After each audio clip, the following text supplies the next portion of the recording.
Allahu Allahu Allahu. Pertanyaan sekarang, saya yakin Tuhan saya Allah, tapi Allah nggak kelihatan.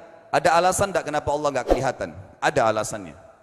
Anda tanamkan baik-baik, ini masalah akidah yang paling penting. أمي كم أهواها أشتاق لمرآها وأحن لألقاها وأقبل يمناها. Kata Nabi, atau disebutkan dalam banyak riwayat, bahwasanya nabi-nabi pun belum pernah ada nabi yang lihat Allah, termasuk Nabi Muhammad SAW.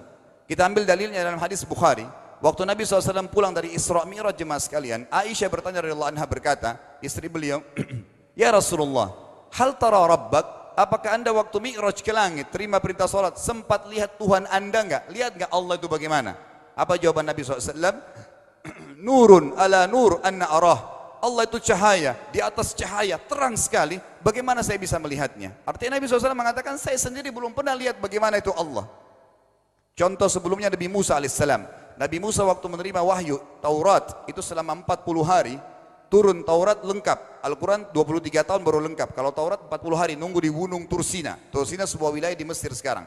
Itu banyak gunung-gunung batu, ada satu gunung batu yang tinggi, Nabi Musa nunggu di situ. Setiap hari Jibril datang turunin surah, turunin ayat gitu. Setelah berlalu 37 hari dari 40 hari menunggu Taurat turun, Nabi Musa alaihissalam tiba-tiba bertanya kepada Allah, mengatakan begini dalam Al-Quran, A'udzubillahi minasyaitonir rajim, Rabbi arini anzur ilaik. Wahai Tuhanku, izinkan aku melihatmu. Aku beriman kau ada ya Allah, tapi aku ingin lihat kau bagaimana. Allah menjawab, tidak mau mengecewakan Nabi Musa, sebagai manusia Allah mengatakan, lan tarani.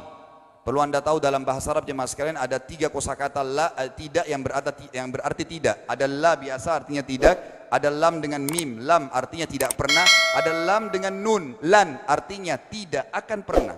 Allah mengatakan apa? Lan tarani, kau tidak akan mampu melihatku hai Musa. Tapi Allah nggak mau kecewain Musa. Ternyata Musa selama 37 hari jemaah sekalian kagum-kagum lihat gunung-gunung batu di situ. Pergantian siang malam, burung-burung yang terbang, air yang mengalir di lereng-lereng gunung. Lalu dia mengatakan, Allah mengatakan apa?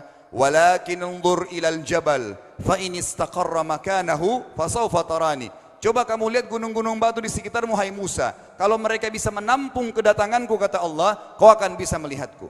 Apa yang terjadi? Allah lanjutkan, falamma tajalla rabbuhu lil jabal. Waktu Allah baru niat mau datang, belum datang, ja'alahu dakka. Semua gunung batu itu hancur lebur, tidak mampu menampung kedatangan Allah. Wa kharra Musa sa'iqa. Lalu Musa pingsan tiba-tiba. Waktu Nabi Musa bangun, langsung ucapkan kalimat, amantu billah. Saya beriman pada Allah. Berarti fakta lapangan, nabi-nabi aja belum pernah lihat Allah. Masih pertanyaan lagi jemaah sekalian, kenapa Allah nggak bisa kelihatan? Saya akan jawab dan tolong ini jadikan sebagai pegangan hidup. Ini landasan akidah kita. Kata para ulama, karena anda kalau sholat, anda mengucapkan satu kalimat yang merupakan jawabannya. Allahu Akbar. Allah Maha Besar. Akbar adalah siga mubalaghah dalam Islam. Sesuatu yang melampaui batas, Maha Besar. Kita terangkan. Kata Nabi SAW, perumpamaan bumi yang kalian tinggali ini dibanding dengan langit pertama di atas kepala kalian ada 7 lapis langit. Allah mengatakan sab'an shidada, 7 lapis langit yang kokoh. Alladzi khalaqa sab'a samawatin tibaqa, yang menciptakan langit tibaqa bersusun 1, 2, 3, 4, 5, 6, 7. Allah di atas langit ke-7. Kata Nabi SAW, perumpamaan bumi yang kalian tinggalin dibanding dengan langit pertama di atas kepala kalian, ibaratnya seperti cincin yang dibuang di padang pasir. Jadi kita tidak akan pernah bisa melihat ujungnya langit karena kita sangat kecil, dan ini terbukti secara fakta. Apakah anda sudah tahu bahwasanya miliaran bintang-bintang yang ada di atas kepala anda yang jaraknya sekian miliar tahun dari bumi dan sekian miliar tahun lebih besar daripada bumi, sekian miliar kali lebih besar daripada bumi, itu semua berada di bawah langit pertama. Manusia tidak akan pernah bisa memegang langit ini dengan telapak tangannya, karena dari sini saja ke Pluto jaraknya 270 tahun. Nggak bakal bisa ada astronot dikirim kena mati di tengah jalan. Jaraknya jauh sekali bintang-bintang, dan semua berada di bawah langit pertama. Kata Nabi SAW, di atasnya ada langit kedua besarnya, digabung antara bumi sama langit pertama seperti cincin dibuang di padang pasir. Langit ketiga, 2, 1 dan bumi digabung tiga-tiganya, di mana langit ketiga seperti cincin dibuang di padang pasir, sampai langit ke-7, 5, 6, 4, 3, 2, 1 dan bumi, 7 digabung, dibanding langit ke-7 seperti cincin dibuang di padang pasir. Dan langit yang luas ini jemaah sekalian dipenuhi dengan makhluk Allah yang lain namanya malaikat. Dalam hadis Bukhari kata Nabi SAW, waktu saya sedang dimi'rajkan ke langit, tidak ada 4 jari pun ukuran di langit yang luas itu, kecuali saya temukan malaikat yang sedang ruku atau sujud, penuh dengan jumlah mereka.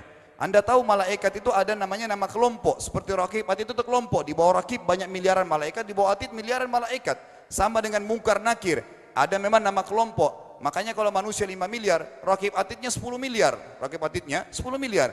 Lalu kata Nabi SAW, di atas langit ke-7 ada Sidratil Muntaha.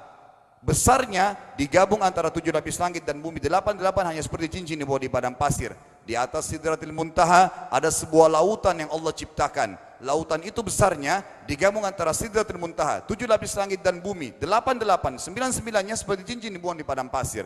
Makanya kalau Anda baca Quran, Anda baca ayat wa kana arsyu 'alal ma', singgasana Allah di atas air. Ini maknanya.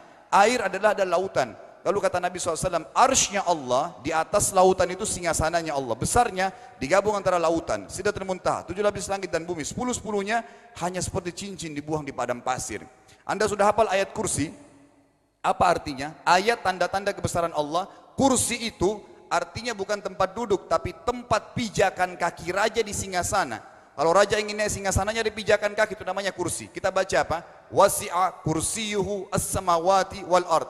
Pijakan kakinya Allah saja sudah menutupi seluruh langit dan bumi ini. Jadi kita mustahil bisa melihat Allah karena besarnya Allah Azza wa Jal.